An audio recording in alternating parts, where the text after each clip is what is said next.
Why do I look absolutely ridiculous with this goofy hat on right now? Well, it's because I'm on vacation right now. I'm going to tell you how to break in your own hotel room and share some spy secrets about social engineering. My name is Jason Hanson. I'm a former CIA officer, and I'm also the New York Times bestselling author of Spy Secrets That Can Save Your Life. And like I said, I'm on vacation right now, and I hate wearing sunscreen. So I wear this absolutely ridiculous hat so I don't have to put a ton of sunscreen on me because I just don't like sunscreen all over me, but also I burn very easily. So right now, my family and I are at a resort. You can probably tell I'm sick. I'm on antibiotics, so forgive my bad sound. But we're at a resort, and when I say resort, I use that term very, very loosely. I have 6 kids, which means we're like a kids water park thing. So not some fancy resort where we're living the good life and all that kind of stuff. We're at a water park resort for the kids to have fun. And right now, I got my one of my 18-month-old. I only have one. I've got 6 kids, but only one 18-month-old. He's somewhere in the background, so you may see his head pop up. But where I'm going with this in social engineering and spy secrets is that it's actually very easy to break into hotel rooms, which is why I always tell people, especially if you travel overseas, never ever leave anything in your hotel room. So obviously in the intelligence business, you may have to break into a hotel room now or then. Perhaps there's some valuable information you're getting, or perhaps you're planning a listening device, or you're planning a camera or something like that. And despite all the Hollywood rah-rah about like Mission Impossible, and you see Tom Cruise and he floats down and he's going through all the laser beams without tripping and all that to break into places, low tech usually works better. So in the intelligence operative world, a lot of the time, I'm not gonna say every time, but a lot of the time, you're not doing some fancy ninja like taking away laser beams and crawling through air ducts and all that kind of stuff. It is low tech social engineering, meaning you're talking your way into the hotel room that you need to get into. So I keep seeing my 18-month-old son is having some fun with a pizza box. He's stepping all over and kicking. But anyways, it is what it is. So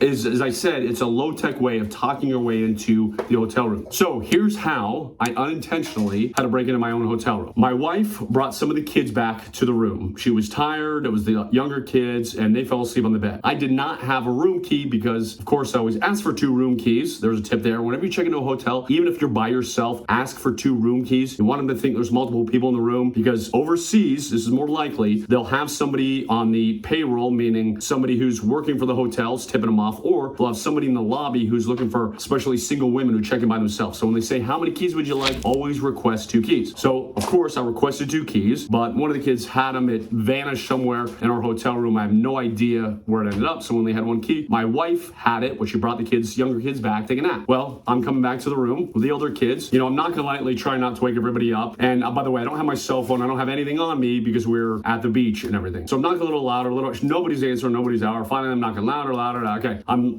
knocking full steam now. Nobody is coming to let us in. So I see that there's a cleaning person cleaning one of the rooms a few doors down from ours. And I go into the room, I startle some young girl. She was probably around 20 years older or something like that. And I said, hey, I'm just trying to get into my room. I think my wife fell asleep. Can you help me out? When I said that, this girl looked at me with the most blank face in the entire world because she didn't speak English. She had no idea what I was saying. But I said, get in my room. She held up a key that was the master key to all the rooms. And I said, yes. Now, my older kids speak Spanish. They're in a Spanish dual immersion school. So I said, hey, Scarlett, which is one of my daughters, I said, come in here and tell her, what we want this key for and everything. And she said, was able to talk to her in Spanish and said, hey, mom fell asleep. We need to get in there. Got the master key, used it, got into the room. Now, here's another spy trick. Nobody thinks that someone with kids is up to nefarious purposes, and people always let their guard down around people with kids. And obviously, serial criminals have kids. So I was able to get into that room first before the woman even saw I had kids, because the girl, she didn't speak English. She was young. So I imagine she was probably like, hey, I want to make sure I'm having excellent customer service. I'm a little uncomfortable here because this guest is trying to communicate with me. I don't want to offend him, get in trouble with his job. Maybe it's her first job. I don't know. So she wanted to have good customer service, held up the key. And then I had my daughter come in who was able to speak to her in Spanish. And then it just confirmed like, yes, give him the master key, let us in the room. Now, she did not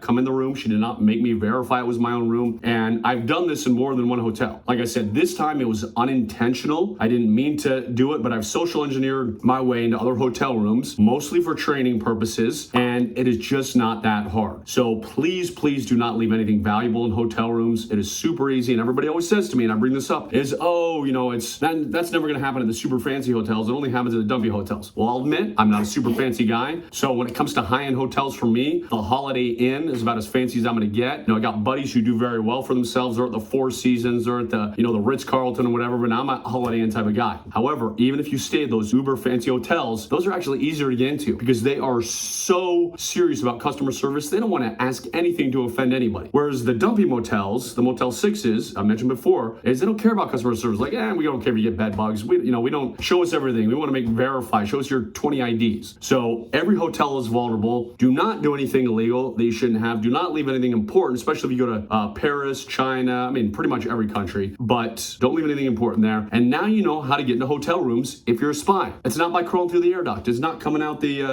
like turning off the electricity and doing some James Bond move. It is simple social engineering. All right, I think that about covers it. I am former CIA officer Jason Hanson. If you want to know some spy safety tricks, which will keep you and your family safer, make sure you click on that link below, por favor. And don't forget to like, subscribe, turn on that ring notification. And me and my goofy hat are about to go back to the beach. God bless you and your family.